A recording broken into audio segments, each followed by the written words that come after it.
السلام علیکم بھائی، یہ بات لوگوں کو سمجھ میں آنی چاہیے کہ to understand Quran we should first decide certain logical standards.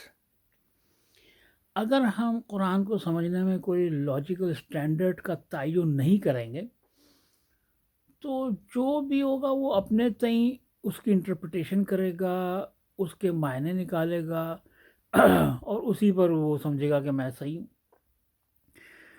جب تک ایک اسٹینڈرڈ جسے کہیں لاجیکل اسٹینڈرڈ کا تعین نہیں کیا جائے گا. اب یہ کام تو کرنا تھا علماء کرام نے، انہوں نے ابھی تک نہیں کیا. اس کی وجہ سے تفرقہ بازی ہوئی اور مختلف مکاتب فکر جو ہے وہ انہوں نے نئے کبوتر اور طوطے پیدا کیے، جیسے غامدی وغیرہ، ڈاکٹر اسرار احمد وغیرہ. ٹھیک ہے نا. ابھی مثال کے طور پہ کچھ عرصہ پہلے میں نے ویڈیو دیکھی علامہ سو کال شہنشاہ نقوی صاحب کی. وہ فرما رہے تھے کہ مولا علی جو ہیں وہ سوائے محمد صلی اللہ علیہ وسلم کے تمام انبیاء سے افضل ہیں. اب بتائیے، اب یہ ایک لاجیکل سٹینڈرڈ اگر تعین ہو جاتا تو کم از کم شہنشاہ نقوی صاحب کو یہ تو پتہ ہوتا نا کہ بھئی انبیاء سے بھلا کون افضل ہو سکتا ہے. سب سے پہلے تو شہنشاہ نقوی اپنے نام کا بتایا نا مجھے بھائی. ان کا نام شہنشاہ نقوی کس نے رکھا اور کیوں رکھا؟ بھئی شہنشاہ صرف اللہ کی ذات ہے. یا تو وہ رکھتے عبد الشہنشاہ، لیکن وہ اٹ ساؤنڈز ویئرڈ، عبد الشہنشاہ آج تک سنا نہیں. شہنشاہ صرف اللہ کی ذات ہے. اب انہوں نے نام تو اپنا شہنشاہ رکھ لیا. بھئی آدمی تو بندہ ہوتا ہے، خادم ہوتا ہے، عبداللہ ہوتا ہے. ٹھیک ہے نا. یہ شہنشاہ نام رکھ کے آپ کیا ثابت کرنا چاہ رہے ہیں؟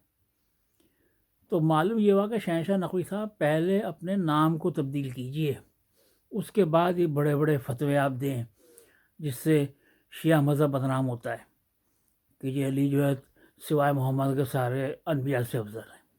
استغفر اللہ. تو شہنشاہ نقوی صاحب، مجھے امید ہے کہ یہ میسج آپ تک پہنچے گا. پہلی فرصت میں اپنا نام تبدیل کیجئے اور توبہ اور استغفار کیجئے کہ میں شہنشاہ نہیں ہوں، شہنشاہ صرف اللہ کی ذات ہے. ٹھیک ہے نا. ہو گئی گل. اب ٹاپک پہ آئیں. یہ لاجیکل سٹینڈرڈ والی بات میں نے اس لیے چھیڑی ہے کہ دیکھیے، ہمیں حکم ہے اللہ کو ماننا، محمد صلی اللہ علیہ وسلم کو اللہ کا رسول ماننا اور آخری رسول ماننا. یہ بھی ایک لاجیکل سٹینڈرڈ ہے. اس کے بعد جو دیگر پریفرنسز ہیں وہ ہمارے اپنے بنائے ہوئے ہیں.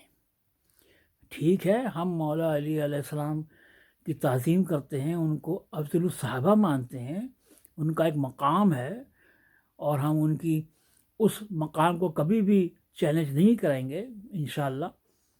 لیکن ان کی ولایت کا تذکرہ اس طرح کیا جائے کہ نعوذ باللہ وہ نبوت سے آگے چلے جائیں، تو یہ تو ایک لاجیکل سٹینڈرڈ کے متصادم ہے. اسی لیے میں یہی عرض کر رہا ہوں کہ آل اسلامک اسکالرز ایک لاجیکل سٹینڈرڈ پر آ جائیں تاکہ یہ تفرقہ بازی نہ ہو.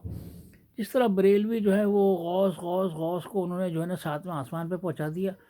اب شیعہ جو ہے علی علی کر کے ان کو 7ویں آسمان پہ پہنچا دیں گے، بلکہ پہنچا رہے ہیں. تو لاجیکل سٹینڈرڈ جب تک نہیں ہوگا ہم اسلام کی طرف کسی کو بلا نہیں سکتے. وہ کہیں گے بھئی وہ تو کچھ کہہ رہا ہے، آپ کچھ کہہ رہے ہیں.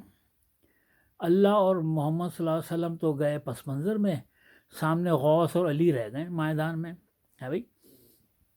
تو ایسا نہیں ہونا چاہیے. تو میرا خیال ہے ایسی ویڈیوز جس میں ایسی کنٹروورشل باتیں ہوں کہ علی نعوذ باللہ انبیاء سے سوائے محمد کے افضل ہیں، یہ اچھی بات نہیں ہے. اور پہلے شہنشاہ نقوی صاحب اپنا نام بدل لیں پلیز. مجھے آپ کا نام لیتے ہوئے بڑی شرم آتی ہے کہ شہنشاہ تو اللہ کی ذات ہے. تو میرے اس پوائنٹ پر میرے دوست ضرور رائے کریں، اپنی رائے بھیجیں. Thank you.